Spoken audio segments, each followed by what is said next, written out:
Como fazer um propósito com Deus. Filho amado de Deus, seja bem-vindo a este vídeo, a esta pregação, a esta formação, que aqui você está aqui mais uma vez, mais um dia, 16º dia da nossa quaresma de São Miguel. E eu quero abraçar você que esteve no Santo Rosário e principalmente aqueles que estão pela primeira vez e que vieram também. A irmã Maria Raquel, não tive chance de falar com ela, né? A irmã Maria Joana, mas aqueles que vieram lá do Pelotão da Misericórdia, fiz o propósito ontem de virem para o Santo Rosário hoje, era o propósito concreto.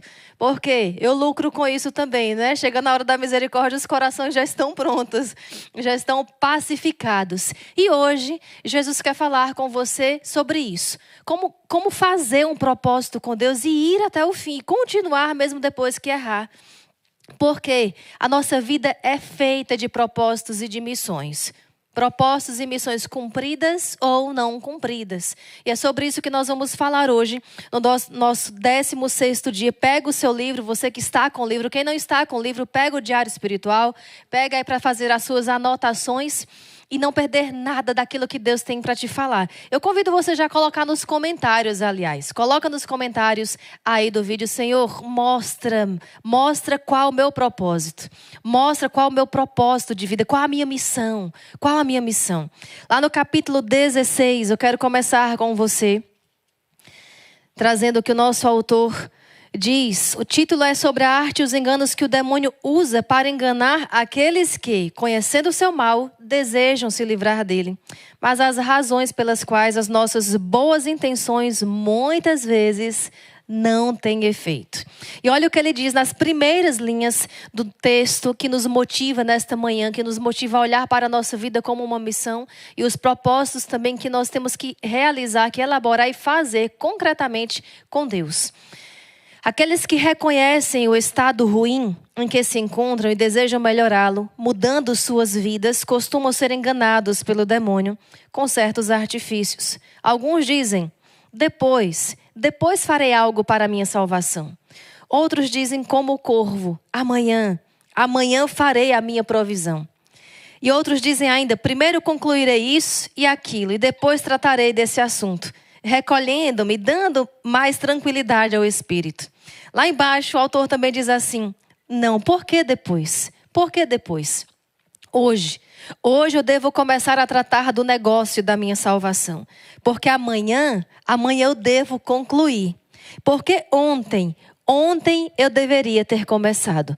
Nós nos atrasamos muito em cuidar da nossa própria vida e de cada dia da nossa vida. Para iluminar esta formação também, eu trouxe para você o Evangelho segundo São Marcos, capítulo 45, seguintes.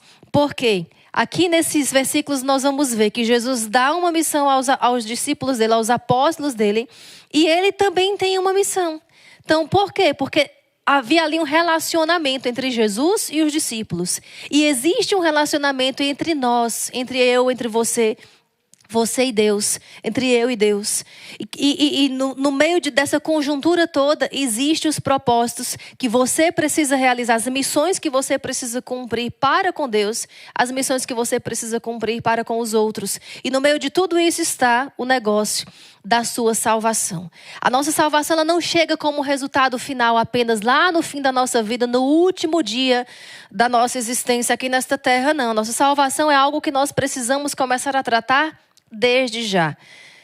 Às vezes nós escutava muito de algumas pessoas dizendo assim, quando eu estiver bem velhinho, aí eu me converto, aí eu mudo. Quando eu estiver bestinha, quando eu estiver sem força, quando eu não tiver mais como rebater ninguém, aí eu vou mudar de vida, eu vou começar a procurar me ajeitar. Enquanto eu estiver novo, eu vou procurar curtir a minha vida, eu vou procurar usufruir de tudo aquilo que eu tenho disponível para mim.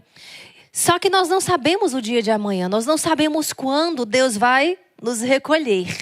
Nós não sabemos quando Deus vai nos chamar. E muitas vezes, não digo para você somente em relação à própria morte, mas os próprios imprevistos do dia a dia. A gente não sabe quando Deus vai pedir algo de nós, diferente daquilo que nós nos propomos. Nós vamos estar prontos.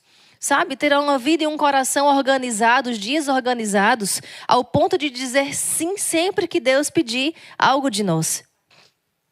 Versículo 45 do capítulo 6 do Evangelho segundo São Marcos. Falei mais um pouquinho para dar tempo de você abrir. Se não deu tempo de você abrir a Sagrada Escritura, abre. Evangelho segundo São Marcos, capítulo 6, versículo 45 seguintes. Enquanto isso, um golinho de água. Vamos lá. Logo em seguida, Jesus obrigou os discípulos a entrarem no barco e a irem à frente para Betsaida, na outra margem, enquanto ele mesmo despediria a multidão. Depois de despedi-los, retirou-se à montanha para orar.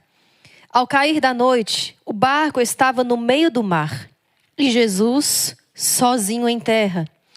Vendo-os com dificuldade no remar, porque o vento era contrário, na quarta vigília da noite foi até eles andando sobre o mar.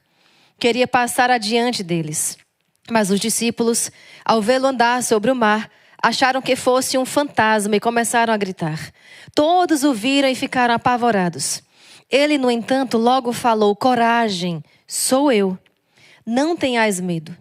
Ele subiu no barco para junto deles e o vento cessou. Eles, porém, ficaram ainda mais espantados. De fato, não tinham compreendido nada a respeito dos pães. O coração deles continuava endurecido. Palavra da salvação. Glória a vós, Senhor. Gente, lá no Evangelho escrito por São Mateus vai dizer que quando a tempestade se desencadeou, eles estavam no meio do mar. Não tinha nem como voltar, nem como acelerar o barco, né? Se tivesse um pouquinho perto da chegada, acelerava para chegar logo. Se tivesse um pouquinho perto da partida, voltava atrás. Mas estava no meio. E aqui eu quero trazer para você uma pergunta que sempre me fazem muito nas missões. Muito. Olha... ontem eu estava preparando essa formação e lembrando, ano passado foram 22 viagens. Muitas missões do Exército de São Miguel e dentre elas, apenas aquelas que eu fiz foram 22. Esse ano eu nem contei ainda, já foram bastante. Mas só ano passado foram 22 e eu digo para você, em todas as missões tem alguém que pergunta isso. E sempre perguntam e dizem assim: irmã, eu estou rezando, eu estou lutando, eu estou rezando com vocês, mas a minha graça ainda não chegou. Eu estou já há anos na caminhada, estou nessa peleja, estou nesse sofrimento na minha casa, na minha família, e eu não vejo mudança. E eu digo duas coisas para essa pessoa. Eu digo, olha, em primeiro lugar, tudo que diz respeito a duas ou mais pessoas, primeiro, Jesus está reunido quando está em nome dele, e segundo, sempre vai depender das duas partes para que algumas coisas andem.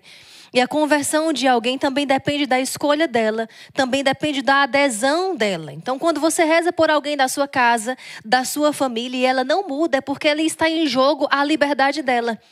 E a outra coisa que eu digo também é o seguinte: não volta atrás. Não desiste, porque voltar atrás também vai dar trabalho. Do mesmo jeito que perseverar vai te custar, mas pelo menos você está andando para frente. Mas voltar atrás é prejuízo. Você vai jogar para o alto o tempo que você investiu rezando, o tempo que você investiu esperando, a esperança que você colocou ali, que aquela pessoa pode mudar, que aquela situação pode ser transformada na sua casa, é prejuízo. Voltar atrás é prejuízo. Guarda isso no teu coração, anota aí em letras garrafais. Voltar atrás é prejuízo. E a tempestade, quando se abate na nossa casa, quando se abate na nossa vida, e aqui eu quero que você olhe para a sua vida, para aquilo que você realiza a cada dia, para aquilo que você se propõe a viver a cada dia. Quando a tempestade se abate, é exatamente para tirar o teu foco, é para tirar a tua atenção. E o que é que os discípulos começam a fazer lá no meio do mar, lá no meio da tempestade? Eles estão no meio, não podem ir para frente, não podem acelerar, nem voltar atrás, estão no meio. Eles começam a gritar. Eu fico imaginando, né? Um monte de homens gritando, soltaram lá o leme da barca e começaram a gritar. Ou seja, tiraram o foco da direção do barco, tiraram o foco, começam a gritar. Claro, Jesus vem porque Jesus é a misericórdia pura, né? Ele veio ali em socorro daqueles pobres homens, coitados, os pescadores, discípulos de Jesus, mas estavam no meio do mar gritando. E no meio das tempestades da vida também, quantas vezes as coisas acontecem para tirar o seu foco? Tirar o seu foco da oração por aquela pessoa que é difícil e impossível, te está dando trabalho, dá raiva muitas vezes. Quer tirar você do prumo, mas você não pode soltar o leme do barco da sua vida. As tempestades vêm para cegar, cega. E você não consegue ver, não consegue no meio da gritaria, escutar que Jesus está dizendo: ei, coragem, sou eu. E você pode confundir Jesus com um fantasma. E aí no meio dessas emissões, no meio de todas as responsabilidades que você tem na vida, com você e com as outras pessoas, você esquece do negócio da sua salvação. E ao invés de olhar para aquele que salva, para aquele que pode vir ao teu encontro, entrar na tua barca, como o Evangelho diz, entrar e estar junto de ti, você começa a gritar e achar que é um fantasma e se esconder dele. Por que trago isso para você? Nesses propósitos, no cumprimento das nossas missões da vida, nós temos uma grande missão na vida, um grande propósito. Sempre gosto muito de trazer assim didaticamente. Qual é o meu propósito de vida hoje? A minha missão é ser religiosa. A maior é viver como religiosa. A maior missão da minha vida hoje. Qual é a sua maior missão da vida? Que é essa exatamente que vai te levar lá para o prêmio da salvação. É ser pai, é ser mãe, é cumprir com os teus deveres de casado, de casada. Qual é a grande missão na tua vida? Agora, na execução, na busca de cumprir essas grandes missões, nós temos os nossos pequenos propósitos de cada dia, que compõem, que formam, que preenchem a grande missão. É por isso que nas coisas pequenas também vão vir as tempestades, vão vir as coisas que podem acontecer e às vezes são coisas pequenas que desencadeiam as grandes tempestades. São coisas pequenas. Eu dou um exemplo para você ontem, né? Aqui na Hora da Misericórdia eu gosto de contar essas histórias para vocês. E cheguei aqui e disse assim, né? Passei as músicas para a Maria Alexia, que tocou aqui ontem, disse assim, ela disse: irmã Edvige, está faltando uma, né? Porque às vezes são duas, às vezes são três. E está faltando uma música. Aí eu olhei para ela e disse assim: a terceira é Jesus que pede quando nós estamos lá no auge do amor. É Ele que pede. Eu não faço tudo sozinha, não. Ele diz, lá no meio da adoração ele diz, a senhora vai entender qual é a música, né? E ficou aquele clima de amor, né? Umas ficaram envergonhadas, foram saindo de fininho. E eu disse: irmã, no auge do amor, a senhora presta atenção que eu digo qual é a música. Na mesma hora, eu fui procurar a nossa capa, né? Que fica aqui guardadinha. A capa não estava. E aí eu já comecei a ficar preocupada, já comecei a ficar nervosa, porque faltavam 3 minutos para entrarmos ao vivo. Eu disse: irmã Maria Cristina, cadê a nossa capa? Maria Cristina, não, irmã, pelo amor de Deus, eu vou fazer o quinto voto de não perder a paz.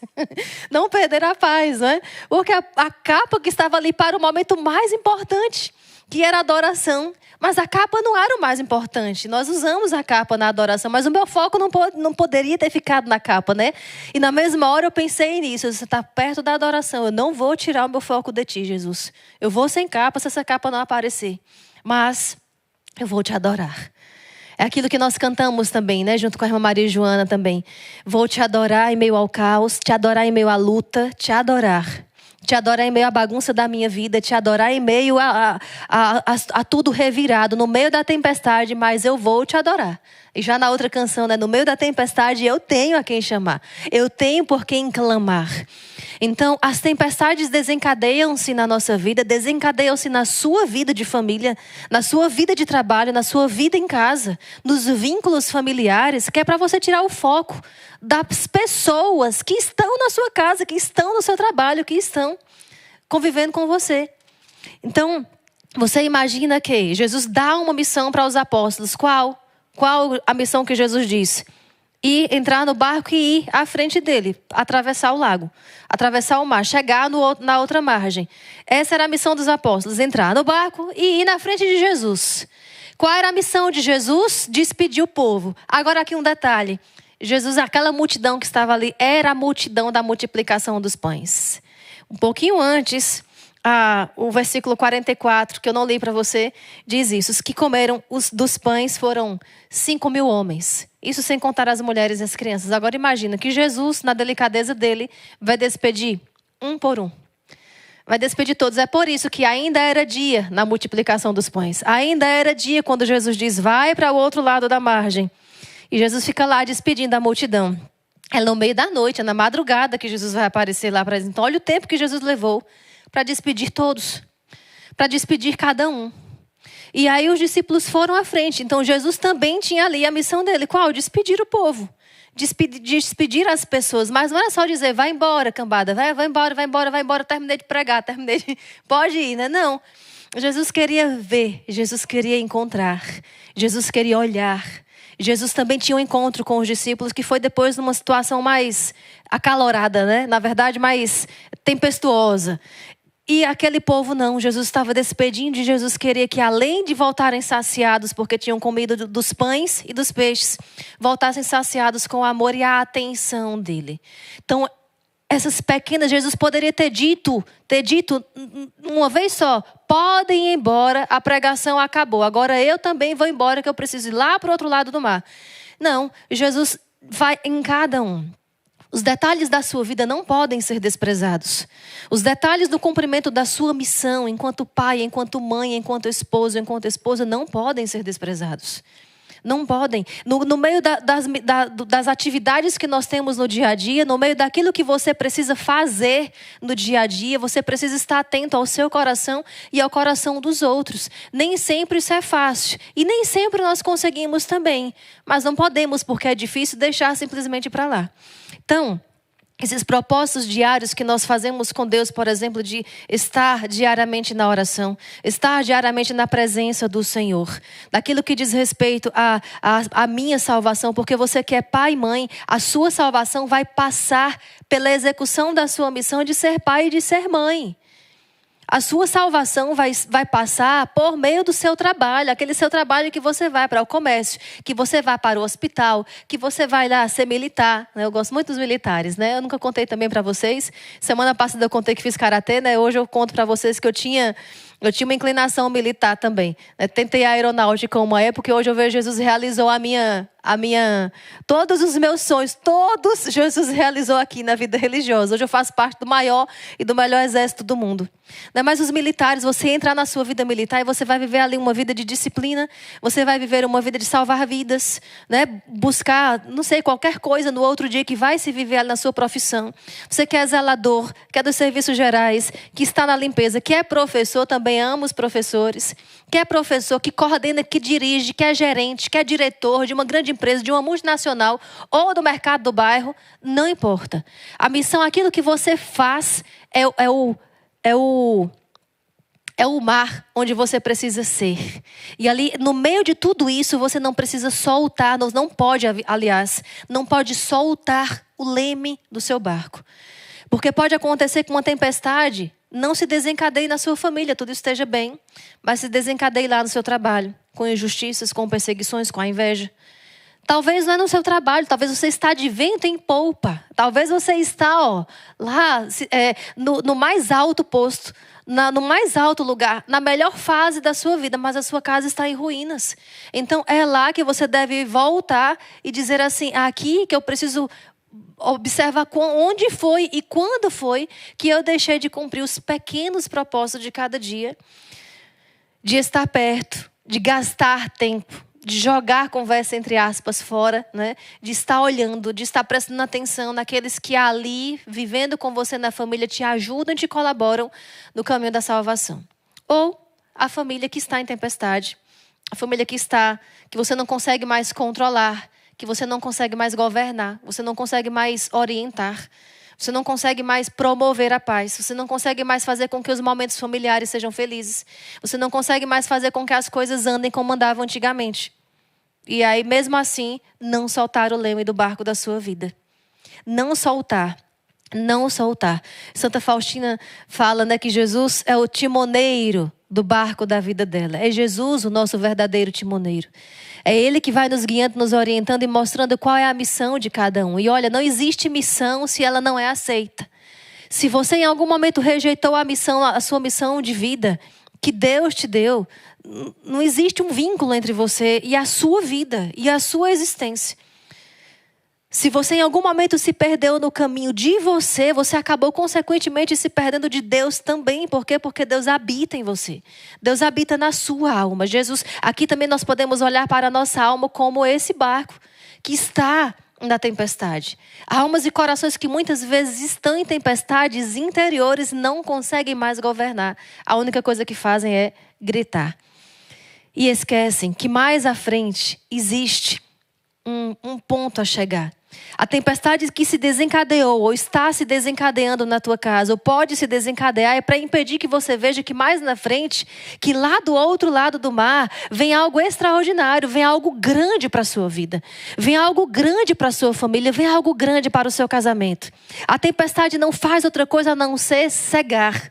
Quando começa uma tempestade muito grande no trânsito, por exemplo, uma neblina que se abaixa, né? Esses dias, estava lá em Aparecida, eu brinquei esses dias, né, que Nossa Senhora Aparecida laçou meu coração, costurou meu coração com fio de ouro com a cidade de Aparecida. E estava muito quente no primeiro dia, de repente, no outro dia, chove sem parar, frio, que chegou a 7 graus na segunda-feira, né? E em alguns momentos, até brinquei com a Maria Bablis, né, eu soprei assim, disse, olha, está saindo a fumacinha.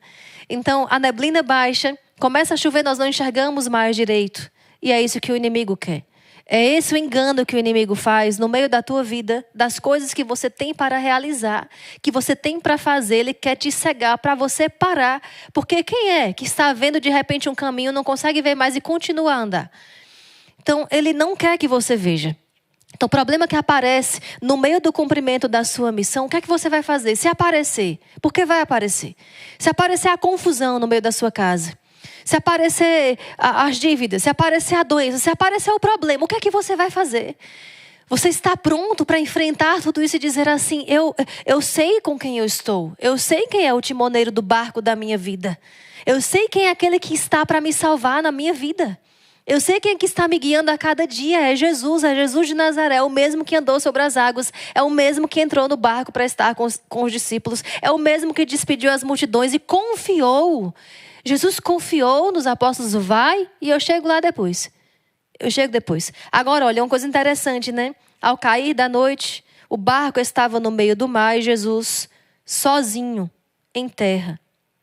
Vendo-os com dificuldade, Jesus estava lá atrás vendo, ó. Aí ele ainda viu eles com dificuldade de remar, esperou, né? Porque ele estava lá rezando. Jesus, depois de despedir a multidão, ainda foi rezar. Quantas vezes a gente chama, reza, pede, fala e diz, Jesus não está me ouvindo, né?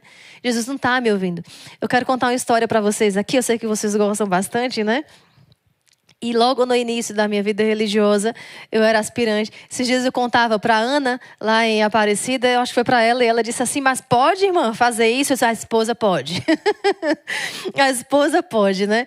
E eu cheguei numa certa, falei também na última pregação, né? Numa certa dificuldade ali do início da vida religiosa. E cheguei na capela e disse assim, eu chorava, mas eu mais brigava do que chorava, né? E eu no meu coração, porque eu não podia nem falar, porque Jesus estava ali, as irmãs estavam na adoração, não podia nem falar. E me reclamando, Jesus ainda vem, não posso nem falar. Porque as irmãs ainda estão aqui, eu não posso nem abrir a minha boca. Eu não posso nem dizer assim, Jesus, pelo amor de Deus. Porque ele é o Deus, né? Meu Deus, o meu esposo é Deus. Eu não posso nem dizer ele assim, pelo amor de Deus. Como muitas vezes na sua casa você pode dizer para o seu esposo, para os seus filhos, né? E eu dizia para ele assim, Jesus, eu saí da minha casa, eu deixei os meus estudos, tudo que eu mais amava. Eu deixei o meu esporte, eu deixei minha profissão, eu deixei tudo e deixei de boa vontade. Eu quis deixar, ninguém me obrigou, ninguém me chamou, ninguém foi me buscar. Era assim, era um argumento atrás do outro. Bombardeei ele nessa noite, né? Se eu não vejo as coisas andarem, e eu não vejo as coisas mudarem, por favor, eu preciso que você faça a sua parte. Nesse dia, hoje eu lembro rindo, né? Mas eu falava isso por dentro, não fazia todos esses gestos, porque como eu disse, estava na adoração ali com as irmãs. Eu dizia, eu preciso que o Senhor faça a sua parte, está demorando. Está demorando, eu sou fiel, eu rezo tudo que tenho que rezar, eu faço tudo que eu tenho que fazer, e eu não vejo as coisas facilitarem para mim. Foi assim a minha conversa com ele, né? Quando eu fui professar os meus votos também, foi no auge da pandemia, na primeira semana do lockdown, né? E chegou a notícia que nós não íamos professar. Agora você imagina, né? Você que está aqui já há um tempo no Exército de São Miguel, já conhece um pouquinho a irmã de Virgens Maria. Imagina que depois de 4 anos de professa, depois de 4 anos do nosso casamento, né, espiritual, você vê na adoração, né, como Jesus toca o meu coração de fato, de verdade. Eu sou nada e menos que nada, mas eu não posso negar que Jesus toca o meu coração de uma maneira muito apaixonada, que me vence na adoração. Mas você imagina eu ter esperado tanto, né? Depois de tanta luta, esperado para professar os meus votos. E alguém dizer assim, a mestra, né, a superiora na época disse, não vai dar para as senhoras professarem. Nós éramos 3. Eu, a irmã Gema de Jesus e a irmã Maria de Nazaré, que hoje é madre lá em Piracicaba. E ela disse assim, as senhoras não vão poder professar. É um retiro de silêncio, nós não falamos, né? Falamos só com a superior e nós só balançamos a cabeça assim. Ela disse, porque está tudo fechado. Os aeroportos estão fechados. Gente, guarda, eu estou contando a história para você olhar para a sua vida. Para você olhar quando você menos espera, as coisas mudam de rumo na sua vida. As coisas mudam de rumo na sua história e você tem uma história para fazer. Eu quero que vocês acordem nessa pregação hoje. Eu quero que vocês abram os olhos e digam, meu Deus, eu que estou dormindo. Não é Jesus que está dormindo, como diz lá no outro fragmento do Evangelho, na outra narração. Que Jesus está lá no travesseiro dormindo. Não, é você e você precisa acordar. Jesus precisa de vez em quando soprar no mar, para subir uma onda, para ver que se você acorda e ver que você tem uma história para fazer. Você tem algo para realizar na sua vida. Você tem uma missão para cumprir. E para cumprir essa grande missão, você precisa ser fiel a cada dia. Eram 10 dias de retiro. Nós começamos no dia 14 de março. Iria até o dia 24. E o dia 25 era a profissão de votos. Então, 14 de março foi no sábado. Na outra sexta, bem pertinho já de finalizar o retiro, a superiora disse que nós não íamos mais professar porque estava tudo fechado. A família não tinha como vir, não tinha como ninguém vir. O risco até de não ter nem padre. E aí, nós só dizemos... Aí ela disse assim para nós, as senhoras vão terminar o retiro, vão terminar, mas não vão fazer os votos agora. Só no próximo, que seria lá para maio. Era a outra turma, as outras 2 irmãs que estavam agendadas também, marcadas também. E aí, nós só dissemos sim, senhora. Só que isso era 1h30 da tarde. A minha ficha caiu à noite. As transmissões já tinham começado. Já estava havendo a transmissão da adoração ao vivo. Desde o primeiro dia do lockdown já existia. E quando tudo começou a entrar em lockdown, nós estávamos de retiro. Então nós não tínhamos noção do tamanho da coisa que estava acontecendo, né? E aí, eu só pensava em Jesus. Eu tinha as notícias, cada dia ela vinha na segunda, na terça, na quarta, dizendo, olha, já são 20 casos, já são 50 casos, já são 100 casos, já são 400, já são 500. Ah, já fechou a cidade, fechou tudo. E até então tá certo, sim senhora, tá bom. Mas quando ela disse isso, e que a minha ficha só caiu à noite, no meio da adoração. No meio da adoração, quando eu entendi que eu não ia realizar os meus votos, eu disse, meu Deus, eu não estou acreditando, ainda por cima com o risco de morrer, e não vou professar os meus votos. É por isso que todas as vezes que estou aqui com você, que a câmera foca, que a aliança aparece, eu não tenho como não lembrar. Eu amo, porque essa aliança aqui me lembra desse dia. E aí, nós dizemos sim senhora para ela, mas... Fomos embora para a nossa cela. Quando foi a noite que caiu a ficha para mim, eu disse, eu não estou acreditando nisso, Jesus. Eu não estou. Aí eu comecei a querer brigar com ele de novo. Eu me levantei da adoração, fui embora. Disse, eu vou dormir, que é melhor. Que dormir o quê? Que quando eu cheguei na cela, eu me chateei. Gente, eu chorava tanto. Eu dizia, Jesus, isso não se faz. Isso não se faz. É a minha vida. É a minha história com você, por sinal. Né? E fiquei chateada e tudo que me lembrava ele, eu tirei tudo. Eu disse, eu não quero mais. Eu vou terminar o retiro, mas eu não converso. Eu não dirijo mais a minha palavra a você, Jesus. E isso, claro, com o coração desejando ele mesmo, né? Mas eu não entendia. Humanamente eu dizia, meu Deus do céu, meu Pai eterno, tudo acontece para impedir os meus votos. E isso sem contar que para entrar de retiro, uma abençoada irmã, que amo muito, a irmã Maria Guadalupe, que mora em Portugal, quis ajeitar alguma coisa lá na cela para ficar melhor. Para mim, ela teve a melhor das boas intenções, mas ela acabou furando um cano. E aí, fui mudar de cela, mudar de lugar, não tinha lugar, tudo tinha acontecido já. E aí, no fim de tudo, eu disse assim, Nossa Senhora, a senhora fica, né? A senhora fica, porque, enfim, eu não posso terminar esse retiro sozinho. Agora, seu filho, eu só falo com ele no dia 25. Eu não quero conversar esses dias. E ali naquela luta, naquela quebra de braço, e pensa agora você na sua vida, que quantas vezes você ali quer entrar numa luta com o Senhor, mostrando a Ele qual é a sua vontade, mostrando a Ele qual é o seu propósito de vida, qual é a sua missão, e Ele tem que se adaptar.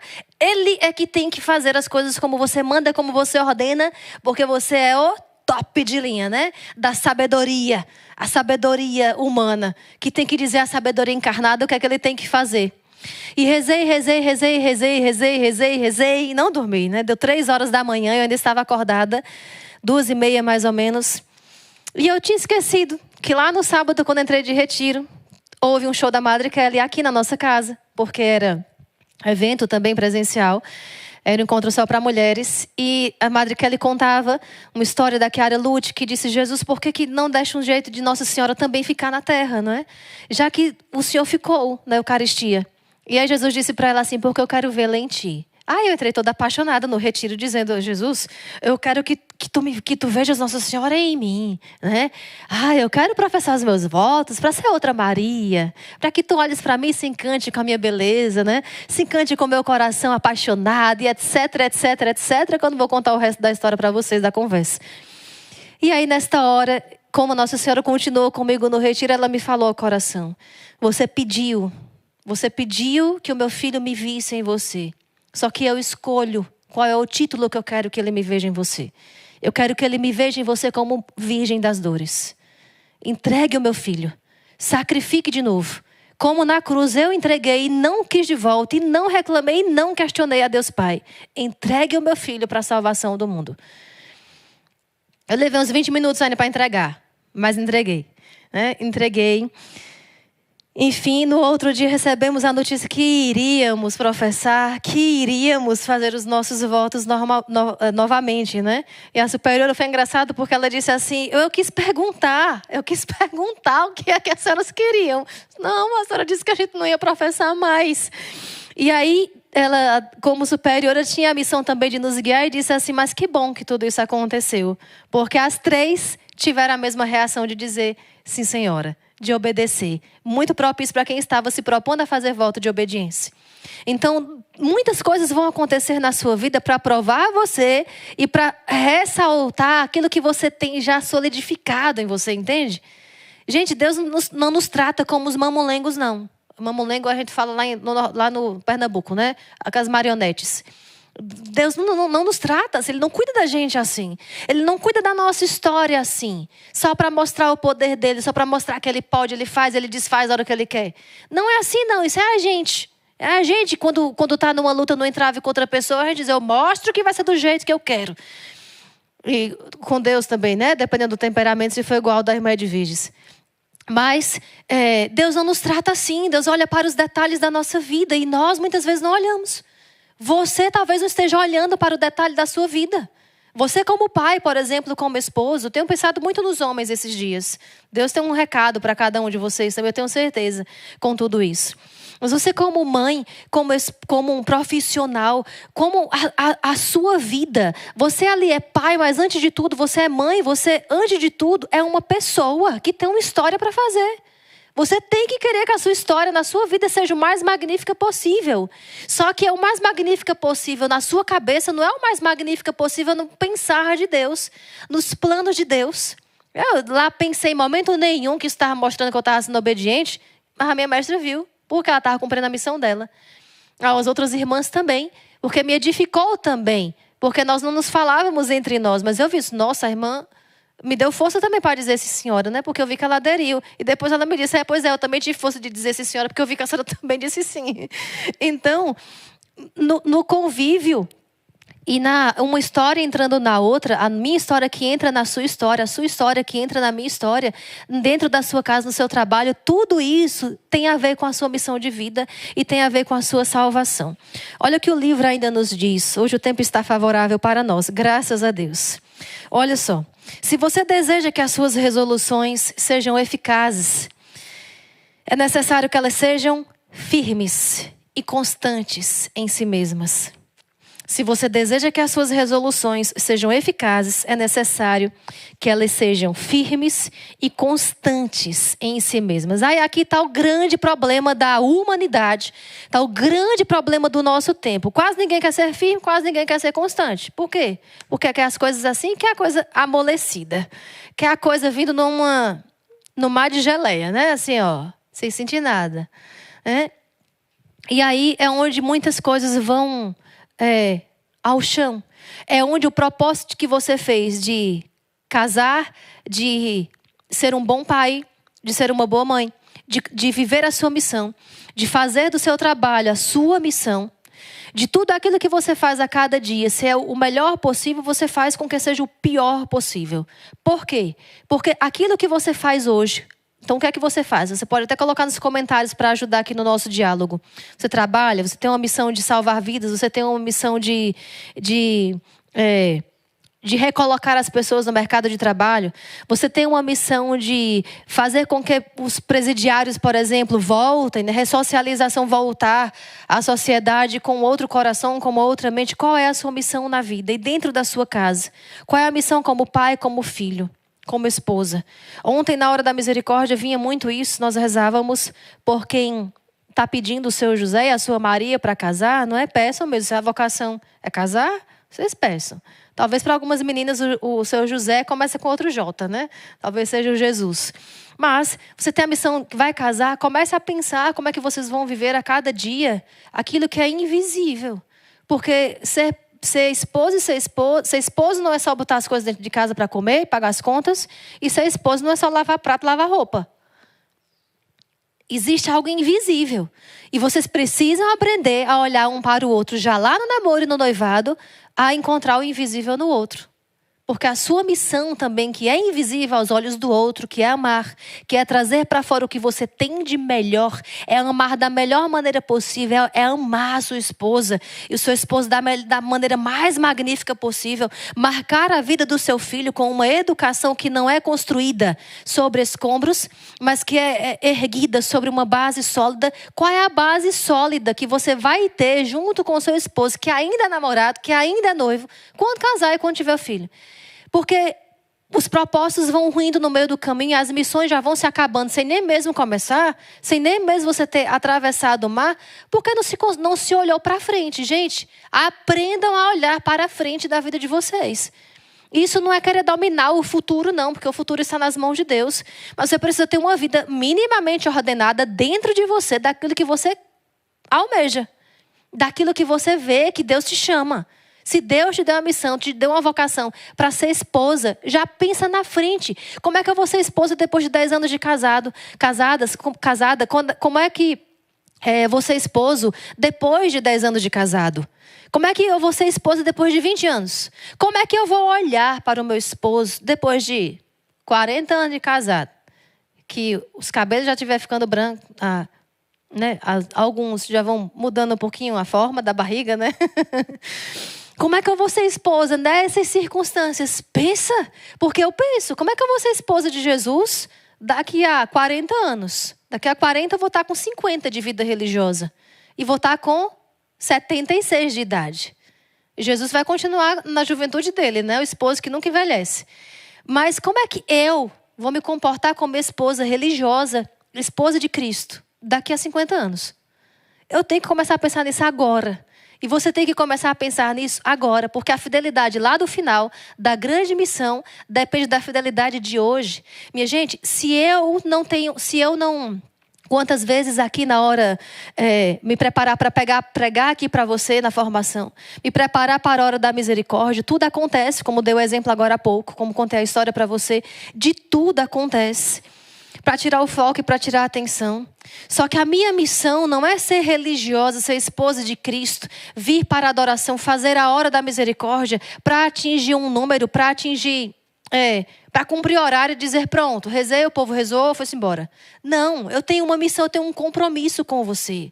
O que é que fez a irmã Maria Raquel estar aqui hoje no Rosário com a irmã Maria Joana, mesmo depois de passar mal, porque eu escutei a história aqui no final quando cheguei, depois de ter chegado de uma missão, mesmo com um cansaço, tomando conta do nosso físico, porque eu não sei se vocês sabem, mas a gente é a mesma matéria-prima que vocês, né? O que é que nos faz estar aqui?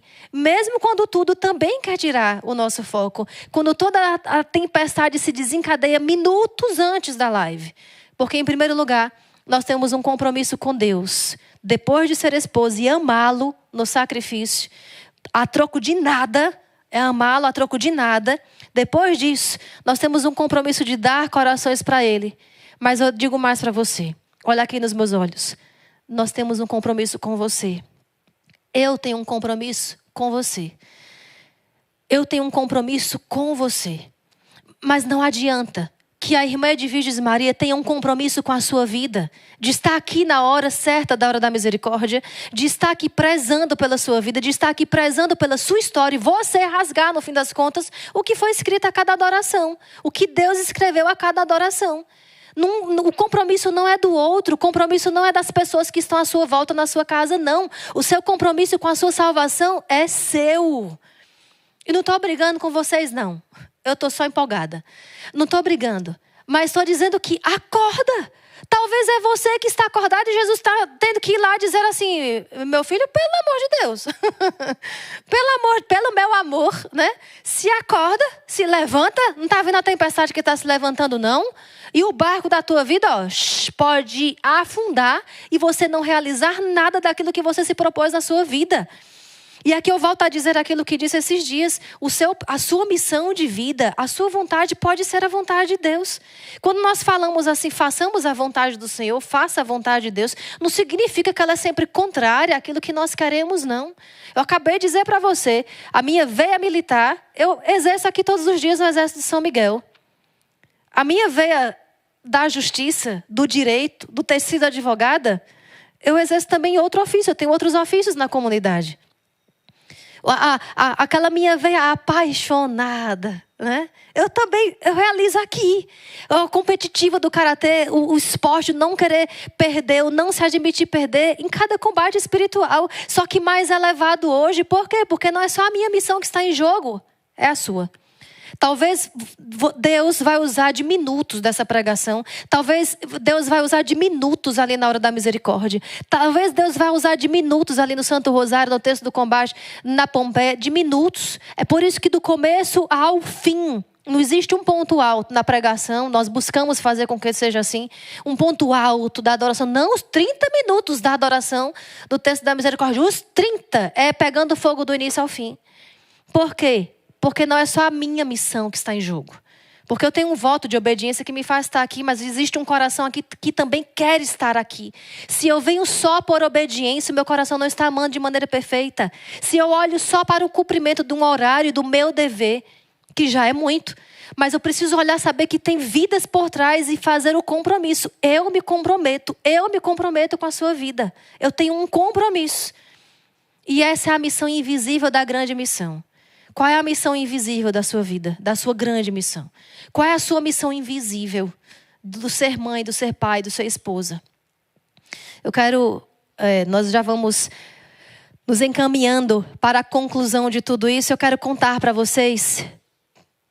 Aqui, ó, eu preparei a pregação, quase nada do que eu tinha preparado eu estou falando para vocês, né? Mas Deus vai falando ao nosso coração.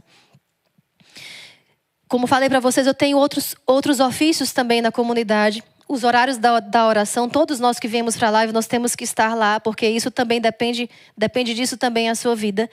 Mas existem outros ofícios que para mim são mais burocráticos, são mais as coisas. E em certos momentos eu tenho que estar atenta. Jesus, eu não posso tirar o foco das pessoas que Deus me deu para cuidar. Tem outras pessoas, né? Tem os grupos de oração aqui, tem os leigos, tem, enfim, inúmeros trabalhos que todos nós nos envolvemos. E as coisas, elas devem ser cuidadas e valoradas, na verdade. Ser dado um valor para as coisas que nós fazemos, que nós temos responsabilidade sobre elas também, na medida em que elas vão colaborar conosco para amar as pessoas. E vão nos ajudar a ver o invisível. Olha, aguça o olhar sobrenatural aí, porque essa pregação está pedindo de você isso. Ver o invisível. Irmã, como? Na vida de oração e na vida de adoração.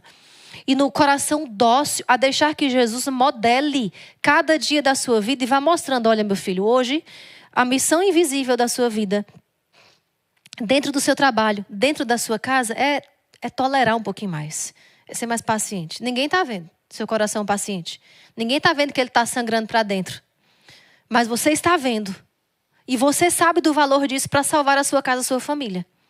No seu trabalho é a mesma coisa. Ninguém talvez saiba e veja que você vai trabalhar todos os dias depois de uma briga em casa. Ou depois de uma noite que você se doou para o seu esposo, para os seus filhos, para os seus pais.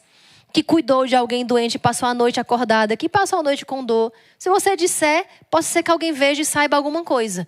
Mas se não disser, ninguém vai ver que de repente você está um pouquinho mais lento no seu trabalho porque você se doou e deu amor lá atrás, na noite.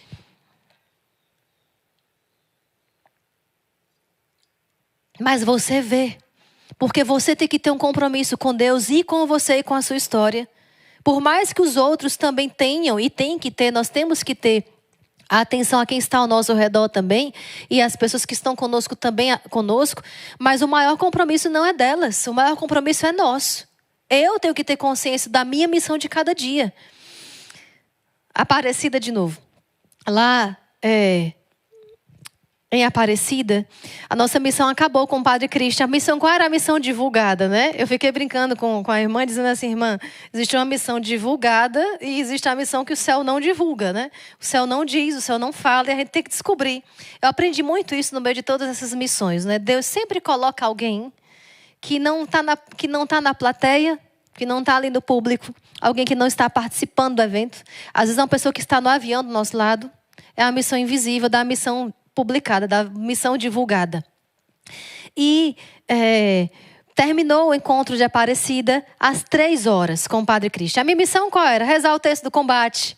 Fazer a adoração, que foi lindíssima, por sinal, né? Foi linda, linda, linda a adoração. Nossa, eu chorei, né? Com todo esse coração expansivo. Jesus, que adoração. Eu posso morrer aqui agora.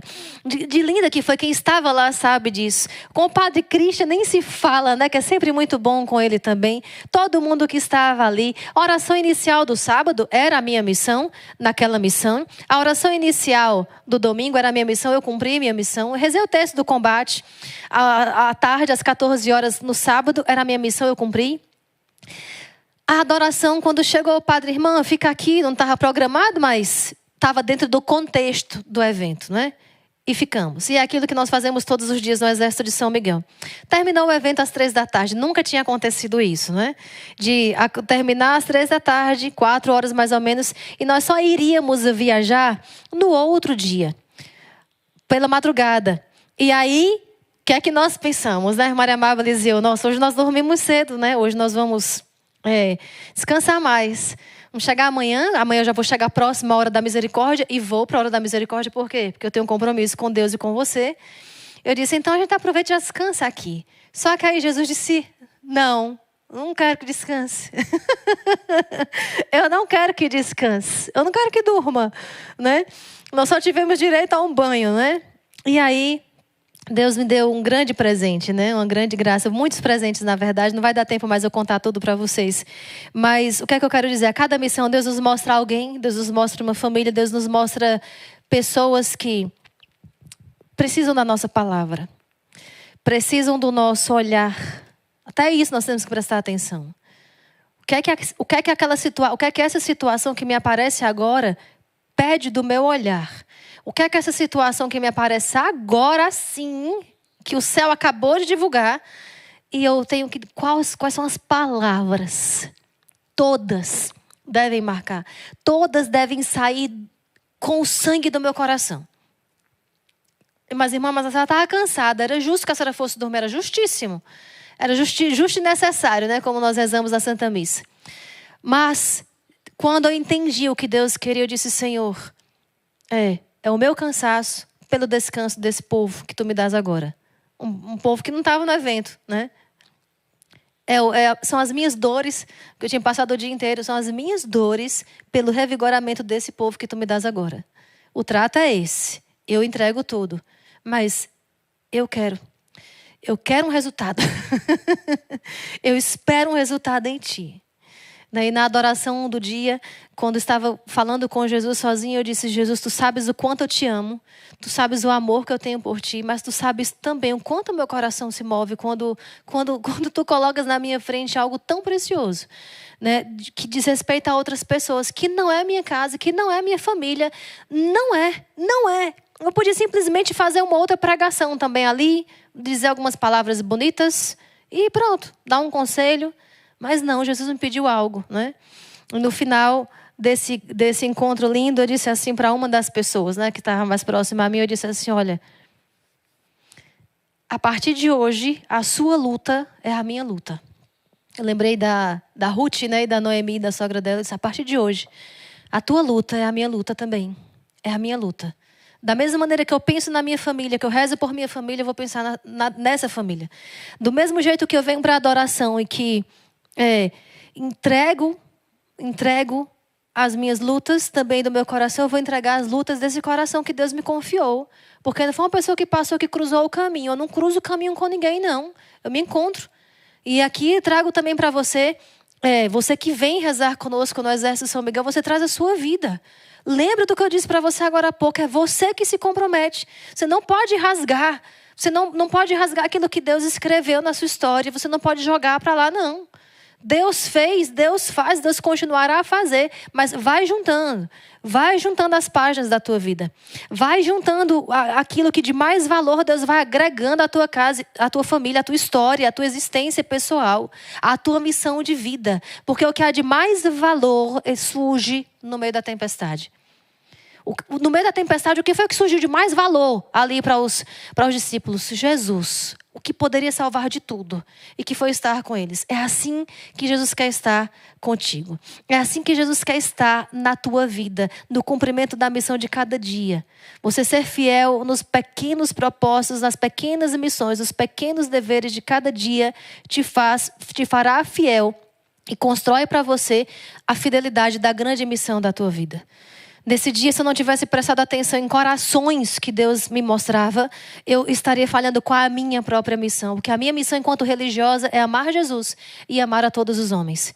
E amar a todas as pessoas, a humanidade. Só que aqueles que Deus coloca que naquela hora precisa de uma rajada de amor maior, nós precisamos ter um compromisso de coração. Precisamos ter um compromisso sério. Precisamos ter um compromisso de amor, sabe? Eu sei que existem os nossos temperamentos no meio de tudo. E quero trazer isso por fim para você. Mas não deixe que o temperamento diga quem você é, não. Não deixe que o temperamento determine as coisas, não. Nem mesmo o cansaço, não. Sabe, tem uma frase que eu escutei a nossa reverenda Madre Jane falar uma vez, que faz parte de uma música também, mas sempre guardei, né? Que o meu cansaço, a outros descansem. Mas qual é a tendência da irmã de Virgem Maria é querer dormir quando está cansado? Todo mundo, né? O que é que na minha cabeça eu penso? Se eu dormir, se eu descansar, eu me dou melhor, né? Eu dou a mim melhor para os outros. E isso pode caber em alguns dias da minha vida. E será normal e aceitável quando acontecer. Mas vai ter aquele dia que Jesus vai dizer não. Que o teu cansaço, outros descansem, você se cansando mais. Né? Que o teu cansaço descanse a outros. Então, gente, se comprometa com a sua vida. Coloca também nos comentários agora, eu me comprometo com a minha vida. Se eu negligencio, como eu disse para você, e por que estou falando de você, de mim, da irmã Maria Raquel, da irmã Maria Joana? Por quê? Porque nós somos uma família, nós temos um compromisso entre nós, com Jesus, entre nós, Exército de São Miguel, Instituto Hesed e você. Existe esse compromisso e dentro de tudo isso está a sua vida em jogo.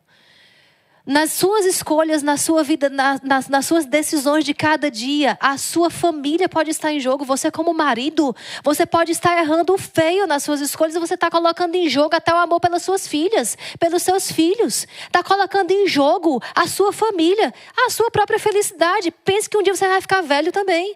Você como esposa vai ficar velha também. Eu vou ficar velha como religiosa, não vou dar mais o que dou hoje. Então eu tenho que dar tudo que eu tenho hoje.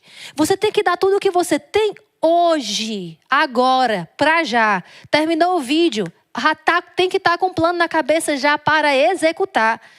Para voltar, para trazer de volta a missão da sua vida. Você que está aí afundado numa depressão, eu não sei por qual motivo, não sei se está exagerado, se é menos, se você... Eu não sei, Deus sabe do seu coração. Mesmo assim, toma de volta a tua vida nas mãos e se comprometa com ela. Porque não adianta. Pode a Maria Raquel, pode todo mundo se comprometer com você. Se você não traz para fora o que tem dentro de você, você não está existindo. Você está sobrevivendo, como se diz. Passando os dias, cruzando caminho, cumprindo horário. Isso qualquer um faz. Qualquer um. Com um mínimo de consciência, de juízo. Mas ninguém vai poder ser o que eu sou. Ninguém vai poder ser o que eu sou, o que eu estou sendo para Jesus, o meu Deus, o meu esposo. Como Santa Faustina diz lá no diário, né? Eu procurei no mundo todinho, Jesus. Eu não encontrei ninguém que te amasse como eu. Você dizer isso é melhor? É uma competição? Não, mas meu coração é único. Eu preciso amar a Jesus, eu preciso amar as pessoas marcando. Se eu morrer antes delas, eu quero que lembre. Se eu morrer antes dessa família que eu me comprometi em Aparecida, eu quero que lembrem. Nossa, ela tinha um compromisso comigo. Ela tinha um compromisso com a nossa família. Era um compromisso por eles mesmos? Não, por causa de Deus. É porque Deus me mostrou o quanto ama essa família. É porque Deus me mostrou o quanto Ele quer essa família. O quanto Ele está planejando, movimentando o céu para essa família. Como é que eu não vou movimentar se eu sou esposa dele? Como é que eu não vou querer? É por causa dele. Mas claro, toca o nosso coração humano. Tem que tocar o seu coração humano. Tem que tocar. Então, vamos finalizando por aqui. Deus abençoe vocês.